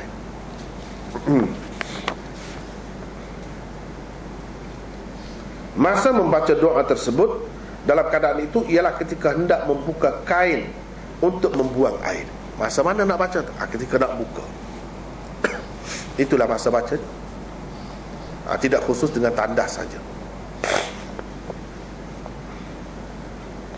Berhubung dengan orang yang terlupa membaca doa itu sebelum memasuki tandas dan ia baru teringat setelah memasukinya, tidak boleh lagi berta'awuz dengan lidah di dalamnya menurut kebanyakan ulama. Kalau terlupa, dah masuk dalam, tak boleh lagi. Dengan lidah, tapi kata dalam hati sajalah. Minta dengan ingat, biar Allah jaga kita, lindungi kita daripada gangguan syaitan. Tak kira syaitan jantan, syaitan betina, ada tu. Dia ada jantan, ada betina. Daripada situlah yang kita tahu. Kalau malaikat dia tak ada jantan, tak ada betina. Kalau jin atau syaitan dia ada jantan, ada betina. Itulah. Daripada hadis inilah kita tahu je. Dan kita tahu juga daripada hadis tadi kan, yang kita baca, ini tandas di tempat ni dihadiri berpenghuni. Daripada hadis-hadis macam ni lah kita tahu. Ini menunjukkan bahawa di dalam dunia ni dia ada tempat-tempat yang khusus, tempat-tempat yang tertentu lebih disukai oleh mereka, dan orang-orang yang tertentu juga lebih disukai oleh mereka. Binatang-binatang tertentu juga lebih sesuai dengan mereka. Ini semua kalau kita baca dalam hadis, kita akan bertemu. Kalau binatang yang lebih sesuai, anjing, sebab itu ada hukumnya berbeza. Ular dan sebagainya. Kalau binatang ternakan, unta, himar, itu yang lebih sesuai dengan mereka. Tempat-tempat pula, tempat kotor lah, macam tandas, atau tempat-tempat lain kotor, tempat judi, tempat orang yang buat benda haram, buat benda maksiat, situ ramai lah puak-puak dia tu, jantan betinanya ramai lah. Kalau orang yang pengotor, dia suka, lebih sesuai, lebih mudah dia nak berapat. Sebab itulah kalau kita tengok orang nak dapat ilmu, ini menggunakan ajaran yang salah kan, itu syaitan suka. Dan cara dia nak dapat itu, dia guna benda bahan-bahan yang kotor juga. Misalnya dengan mengotorkan diri, syarat dia tu tak boleh mandi, tak boleh gitu gini, tak boleh potong kuku dan sebagainya. Cuba tengok sifat dia tu. Kemudian bacaan dia tu, yang dia baca tu bukan ayat Quran, bukan ayat suci, benda yang tak apa-apa, pemujaan terhadap syaitan. Dia suka yang macam tu. Kemudian bahan yang diguna, macam-macam lah dalam cerita yang kita dengar kan. Orang minyak lah, orang macam-macam cerita. Dia guna kepala najis tu, kepala tahi, orang kata. Dengan syarat-syarat tertentu dilumurkan pada tubuhnya, nak dapat ilmu yang salah. Tapi kalau Nabi-Nabi tidak, dia ajar dia sendiri bersih. Tubuh wangi dah, pakai lagi air wangi, baju bersih, duduk di tempat yang bersih, tak ada nak dunia, kerana Allah semata-mata, ikhlas, bersih. Kena jaga makan apa semua bersih, hidup bersih, jaga pakaian, jaga diri tubuh semua, jaga. Lain. Sebab tu yang rapat dengan dia pun lain. Nak berapat dengan syaitan, nak dapat ilmu yang salah, ilmu sesat, dia melalui kekotoran. Sebab syaitan lebih, sebab itu mudah dapat tu, sebab mereka itu sokong, mereka itu bantu dia. Kalau yang baik ni pula, malaikat bantu. Malaikat ni bukan tak suka kepada kotor saja. Kalau kita ni batal wuduk pun dia perasan. Kalau kita manusia tak boleh tahu orang ni sudah batal wuduk ke tidak. Tak tahu. Kalau dia tak cerita, ataupun kalau kita tak dengar lah, dia ketuk ke apa ke, tak tahu. Tapi malaikat dia boleh tahu. Dia halus lagi tu. Dari segi deria dia tu halus, dia boleh kesan. Jadi sehingga dia akan lari daripada kita. Nak bagi malaikat ni rapat dengan kita, kena ikut Rasulullah sallallahu alaihi wasallam, kena hidup suci, bersih, mulia, baru mereka itu mari. Bila mereka itu mari, kita mudahlah nak dapat kekuatan itu, sebab mereka sokong. Sebab itu kita tengok, kenapa orang yang baik-baik itu, kenapa idea dia bagus-bagus saja, kenapa dia ada kekuatan nak buat benda-benda itu. Kenapa dia tak mengantuk? Kita ni kalau pegang buku sikit tu, sungguh-sungguh, kenapa begitu? Kenapa dia boleh sampai pagi, sampai tak tidur boleh? Kuat dia tu, kenapa? Itulah rahsia. Itulah rahsia. Dan Nabi SAW ajar kepada kita semua benda-benda ini. Dia katakan kalau nak dapat minta ampun malaikat dalam masjid, pergi duduk dalam masjid, tak payah, kita duduk diam saja. Pun ada orang lain tolong istighfar untuk kita. Tapi Nabi SAW kata selagi dia tidak berhadas. Berhadas maknanya ketuk ke apa ke, batal air sembahyang, dia lagi. Dia tak duduk dekat. Ada beberapa jenis malaikat yang macam tu. Tapi bila kita pergi ambil air sembahyang, kita mari tu, dia mari pula. Dia suka yang bersih. Bersih itu bukan bersih zahir ni saja, bersih hadas tu pun dia dapat kesan. Hadas, padahal zahirnya tak nampak pun, dia boleh kesan sampai macam tu. Jadi kita ni dalam hidup ni perlu sangat sebenarnya kepada teman-teman yang macam tu, yang bagi semangat, bagi kekuatan kepada kita.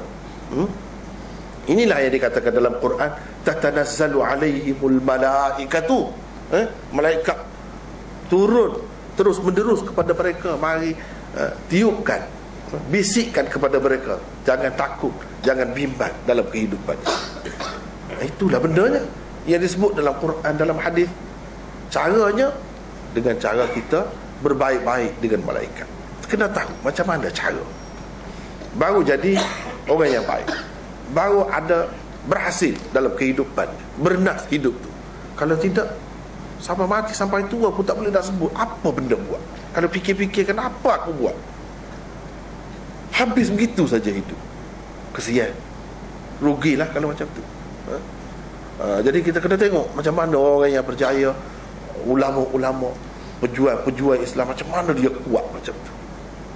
Jawabnya dia ada benda-benda tadi. Itu saja rahsia. Tak ada amal apa-apa. Buat yang Nabi buat itu, tinggalkan apa yang Nabi larang, itu saja. Dengan sendirinya mereka datang. Bila mereka datang, jin syaitan tak akan mampu datang. Itu kena faham. Ramai orang takut, sibuk pergi bomo itu, bomo ini, banyak sangat. Sebab dia sudah lemah. Kalau malaikat tu ramai di sekeliling, syaitan tu tak ada apa, dia takut dengan malaikat. Dia takut dengan malaikat. Macam orang jahat lah, kita kata, kalau sekeliling kita, dekat-dekat kita ni, pengawal keselamatan, polis, takut, jahat-jahat tu pun takut. Begitu. Tapi itu yang zahir, yang dunia. Yang kita nak yang lebih lagi. Sebabnya yang mengancam kita lebih dahsyat lebih banyak, lebih luas, lebih ramai, bukan manusia. Yang kita nampak, kita takut pencuri, takut itu sedikit je sebenarnya. Syaitan tu, jin, makhluk halus tu lebih banyak lagi yang kita tak nampak nak buat macam mana. Yang nampak tu boleh nak guna pengawal keselamatan ke, polis ke, apa ke, boleh lah. Yang tak nampak tu nak buat macam mana? Kena ikut sunnah Nabi SAW. InsyaAllah semua tu akan selamat. Dia akan ada dengan sendirinya makhluk-makhluk Allah yang menjaga kita. Saja kita sudah lewat dah malam ni. Hanya setakat itulah dulu untuk malam ni. Wallahu a'lam.